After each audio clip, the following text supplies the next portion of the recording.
Hello मेरे प्यारे साथियों, कैसे हैं आप सभी का स्वागत है आपके यूट्यूब चैनल सक्सेस टारगेट में। आज है प्रैक्टिस सेट 10। ठीक है, पर डे ये वीडियो अपलोड की जाती हैं 1 AM पर। ठीक है, 1 बजे पर डे अपलोड की जाती हैं। अगर चैनल पर न्यू है तो सबसे पहले चैनल को लाइक करें, सब्सक्राइब करें और बेल आइकन पर क्लिक करें, जो घंटी आती है उस पर क्लिक करें, जिससे आपको नोटिफिकेशन अप टू डेट मिलता रहेगा। बिकॉज हम वीडियो देख लेते हैं लेकिन पता नहीं रहता किस चैनल पर देखी, तो इसलिए आप सब्सक्राइब कर लें। उससे सब्सक्राइब से कुछ भी आपका पैसा वैसा नहीं कटेगा, ठीक है, और ना ही लाइक से कटेगा। ठीक है, तो आप सब्सक्राइब कर लें, सब्सक्राइब करने में कुछ भी नहीं जा रहा, ठीक है, और जिससे आपको नोटिफिकेशन अपलोडेड मिलता रहेगा।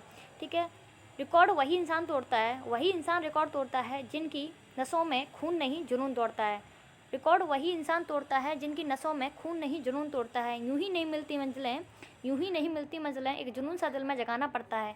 यूं ही नहीं मिलती मंजिलें, एक जुनून सा दिल में जगाना होता है। पूछो उन चिड़ियों से कैसे बनाया आशियाना। बोली भरनी पड़ती है उड़ान बार बार, क्या भरनी पड़ती है उड़ान बार बार, तिनका तिनका उठाना पड़ता है। ठीक है, तो इसी के साथ चलते हैं। ठीक है, एकदम शांत भाव से देखिए वीडियो को, सारे क्वेश्चन बहुत अच्छे से समझ में आएंगे और आपके माइंड में सेट भी हो जाएंगे। ठीक है, तो क्वेश्चन नंबर फर्स्ट है आपका। और आपको अगर ऐसा लगता है कि मैं स्लो पढ़ाती हूँ या कुछ भी, तो आप देखो इसमें स्पीड होता है, स्पीडोमीटर है, ऐसी स्पीड बढ़ाने के लिए इसमें होता है। आप इंक्रीज डिक्रीज कुछ भी कर सकते हैं। ठीक है, 1.2 मल्टीपल पर देख सकते हैं, पर वो ज़्यादा हो जाएगा क्योंकि मैं खुद ही इतनी स्पीड में बोलती हूँ। तो आप 1.5 समथिंग हो सकता है। ठीक है, इससे देख लिया कीजिए, कोई दिक्कत नहीं है। लेकिन मुझे लगता है कि आप एक बार देखोगे अच्छे से मन से तो आपको हमेशा याद रहेंगे, बार बार देखने की जरूरत नहीं पड़ेगी। चलते हैं क्वेश्चन नंबर फर्स्ट पे कि सिंधुवासियों का मुख्य फसल क्या थी। जो सिंधुवासी थे उनकी मुख्य फसल क्या थी, जौ और गेहूँ थे। ठीक है, अच्छा, ऋग्वेद में जो गेहूँ जौ थे ना, उनका नाम पूछ लिया जाता है, क्या बोलते हैं, यव बोलते हैं। क्या बोलते हैं, यव बोलते हैं इन्हें ऋग्वेद में, क्या बोलते हैं, यव बोलते हैं। और मुख्य फसल क्या थी, जौ और गेहूँ थी सिंधुवासियों की। ठीक है, क्या थी, जौ और गेहूँ थी। और सिंधुवासियों का जो मतलब क्या कार्य था, यानी व्यवसाय क्या था, कृषि था, और कृषि में जौ और गेहूँ उनकी मुख्य फसलें थी। नेक्स्ट है, चलो हम बड़ा कर देते हैं इसको, कि सिंधु सभ्यता का सर्वाधिक पूर्वी एवं पश्चिमी परास्थल है। तो पूर्वी एवं पश्चिमी परास्थल ये हो जाएगा आपका पूर्वी। ठीक है, पूर्वी हो जाएगा आपका आलमगीरपुर। क्या हो जाएगा, आलमगीरपुर, जो कि उत्तर प्रदेश के मेरठ जिले में है। जो उत्तर प्रदेश के किस जिले में है, मेरठ जिले में। पूछ लिया जाता है और ज़्यादा डीपली पूछना चाहता है पहले तो ये पूछेगा कि पश्चिमी पूर्वी कौन सा है, तो पूर्वी आपका आलमगीरपुर हो जाएगा। ज़्यादा करेगा तो ये पूछेगा किस राज्य में पड़ता है, तो उत्तर प्रदेश। और ज़्यादा ही डीपली पूछना चाहेगा तो उत्तर प्रदेश के मेरठ जिले में पड़ता है। अगर नेक्स्ट पूछेगा आपका कि पश्चिमी पुरास्थल, सिंधु सभ्यता का पश्चिमी पुरास्थल कौन सा है, सुतका गैंडोर है। सुतका गैंडोर कहाँ के किस स्थान पे, बलूचिस्तान। और बलूचिस्तान कहाँ पड़ता है, पाकिस्तान में पड़ता है। और नेक्स्ट है आपका उत्तरी, उत्तरी जो पुरास्थल है उसका क्या नाम है, मादा है। पूछ लिया जाए किस राज्य में है, अब तो केंद्र शासित प्रदेश बन गया है, जम्मू कश्मीर में है, यानी जम्मू कश्मीर में है। पूछ लिया जाए कि जम्मू कश्मीर के किस जिले में है, तो अखनूर जिले में। किस में, अखनूर जिले में।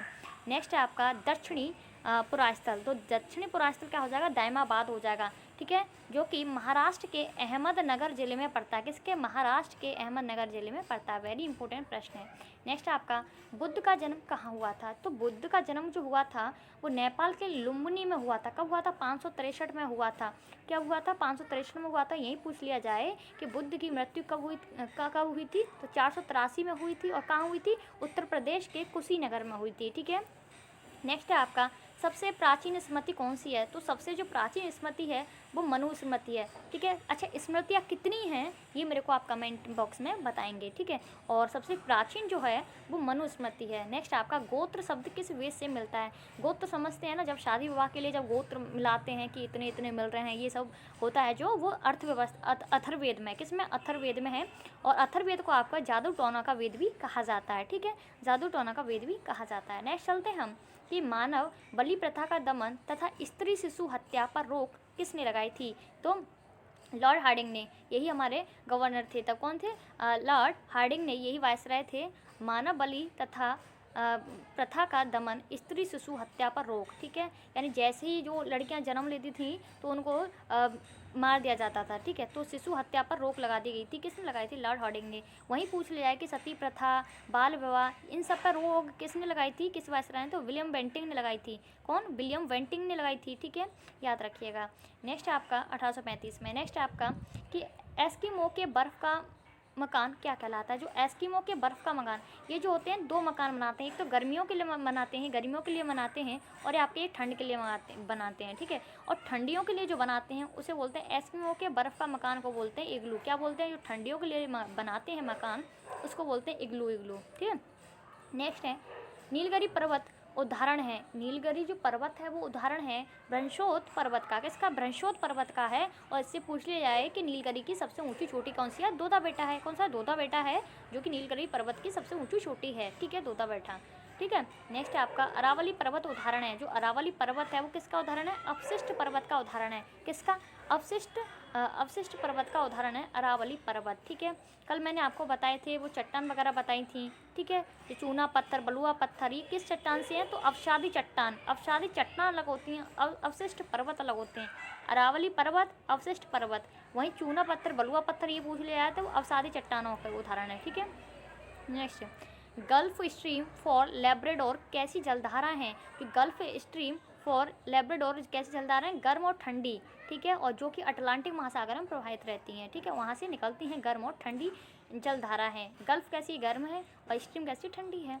हिंद महासागर का सर्वाधिक गहरा गर्त कौन सा है? तो महासागर कितने हैं? हिंद महासागर, प्रशांत महासागर, अटलांटिक, ये सारे महासागर हैं आपके, ठीक है। सबसे सर्वाधिक गहरा गर्त कौन सा है? सुंडा गर्त, ठीक है, हिंद महासागर का है ये। और लेकिन ये पूछ लिया जाए कि सर्वाधिक गहरा गर्त कौन सा है, तो मैरियाना ट्रेंच है जो कि आपके प्रशांत महासागर में मिलता है, ठीक है। प्रशांत महासागर में है मैरियाना ट्रेंच गर्त सबसे गहरा है, लेकिन हिंद सागर का सबसे गहरा है सुंडा गर्त, ठीक है। नेक्स्ट आपका ब्राज़ील में कहवा बाग को क्या कहते हैं? जो कहवा किसे बोलते हैं? कॉफ़ी से बोलते हैं। तो कहवा के जो बाग होते हैं, बाग बगीचे होते हैं उनको क्या कहते हैं? तो उनको बोलते हैं फेजेंटा। क्या बोलते हैं? फेजेंटा बोलते हैं बाग बगीचों को। नेक्स्ट है आपका मूल संविधान में अनुच्छेदों और भागों की कितनी संख्या है? जो मूल जो थे संविधान था उसमें 395 अनुच्छेद थे, आर्टिकल थे, और अनुसूची आपकी कितनी थी? 8 थी, और भाग कितने थे आपके? 22 थे। लेकिन अब वर्तमान में कम से कम 450 से ज़्यादा हो गए आपके अनुच्छेद, और 12 होंगे अनुसूचियाँ, 25 हो गए भाग आपके, ठीक है। लेकिन मूल तो आपके 395 रहेंगे, ठीक है। नेक्स्ट आपका और अनुसूची वगैरह की एक ट्रिक है एसपी की शपथ लेकर राज्य के राज्यसभा प्रतिनिधि, मैं आगे कभी बताऊंगी उसको, ठीक है, बहुत अच्छी है। नेक्स्ट आपका संसद को संविधान में संशोधन करने की शक्ति कौन सा आर्टिकल प्रदान करता है? संसद को संविधान में संशोधन करने की शक्ति कौन सा आर्टिकल प्रदान करता है? अनुच्छेद 368 प्रदान करता है। वहीं पूछ ले जाए कि कौन सा भाग प्रदान करता है? तो भाग 20 आपको प्रदान करता है। और संविधान संशोधन की जो प्रक्रिया है वो दक्षिण अफ्रीका से ली गई है। किससे? दक्षिण अफ्रीका से ली गई है संविधान संशोधन की प्रक्रिया, ठीक है। फ्री में तो बस यही मिलेगा कि संशोधन कर सकते हैं भाई, ठीक है। तो दक्षिण अफ्रीका से ली गई है फ्री का, ठीक है, संशोधन। तो अस्पृश्यता यानी अनटचेबिलिटी जो है यानी छुआछूत का अंत किस आर्टिकल में है? अनुच्छेद 17 में, 18 में उपाधियों का अंत है, ठीक है। नेक्स्ट आपका दिल्ली को राजधानी का पूर्ण दर्जा कब मिला था? तो जो दिल्ली को राजधानी का पूर्ण दर्जा मिला था 69वां संविधान संशोधन 1991 द्वारा, ठीक है। नेक्स्ट आपका कि 14 वर्ष से कम आयु के बच्चों द्वारा जोखिम भरा काम करवाना किस अनुच्छेद के अनुसार अपराध माना गया है? तो आर्टिकल 24 के अकॉर्डिंग 24 के अनुसार 14 वर्ष से कम उम्र के जो बच्चे होते हैं उनसे काम करवाना नहीं चाहिए। जैसे होटल वगैरह में काम करते हैं ऐसा नहीं करवाना चाहिए। ये अनुच्छेद 24 के अकॉर्डिंग ये गलत माना गया है, ठीक है। और 6 से 14 वर्ष के बच्चों को निःशुल्क शिक्षा 86वें संविधान संशोधन द्वारा और 2002, ठीक है, 86वें संविधान संशोधन 2002 द्वारा अटल बिहारी वाजपेयी ने स्टार्ट किया। नेक्स्ट आपका संविधान में प्रथम संशोधन कब हुआ था? जो संविधान में प्रथम जो संशोधन हुआ था 1991 में हुआ था। अब तक कम से कम कितने वो हो चुके हैं संविधान संशोधन बताइए? तो 105, ठीक है। नेक्स्ट है आपका कि भारत का मैग्ना कार्टा किस भाग को कहा जाता है? बताइए 105वां संविधान संशोधन कौन सा है? भारत का मैग्ना कार्टा किस भाग को कहा जाता है? जो भारत का जो मैग्ना कार्टा है भाग 3 को कहा जाता है। वहीं पूछ लिया जाए आपको कि भारत के संविधान की आत्मा किस आर्टिकल को कहा जाता है? तो 32 को कहा जाता है, ठीक है। संवैधानिक उपचारों का अधिकार यानी मूल अधिकार है ये, संवैधानिक उपचारों का मूल अधिकार है ये, ठीक है। 32 जो आर्टिकल है, ठीक है। नेक्स्ट चलते हैं हम, ये आत्मा कहा जाता है। नेक्स्ट है आपका राज्य के नीति निर्देशक सिद्धांत लिए गए हैं, तो आयरलैंड से लिए गए हैं, जो कि भाग 4 में है। किस भाग में है? राज्य के नीति निर्देशक तत्व किस में? 4 में है, आयरलैंड से लिए गए हैं। अनुच्छेद पूछा जाए तो 36 से 51 तक है। रक्त समूह होते हैं, रक्त समूह ए बी और ओ होते हैं, ठीक है। और इसमें पूछ लिया जाए कि सर्वदाता कौन सा होता है, तो ओ होता है, ठीक है। और सर्वग्राही कौन सा होता है? ए बी होता है। कौन सा होता है? ए बी होता है। लेकिन इसमें ही पूछ लिया था ए बी में कौन सा होता है, तो ए बी पॉजिटिव होता है, ए बी पॉजिटिव होता है, ए बी पॉजिटिव होता है। और ओ में ओ नेगेटिव होता है, सर्वग्राही, ठीक है। क्योंकि ओ नेगेटिव जो है वो किसी से ले नहीं सकता और पॉजिटिव से भी नहीं ले सकता, तो इसलिए सबसे ज़्यादा सर्वग्राही ओ नेगेटिव को माना गया है, ठीक है। नेक्स्ट है आपका कि उत्परिवर्तन सिद्धांत किसने दिया था? जो उत्परिवर्तन का जो सिद्धांत है हुंगो डू ब्रिज ने दिया था, ठीक है, वेरी इंपॉर्टेंट है।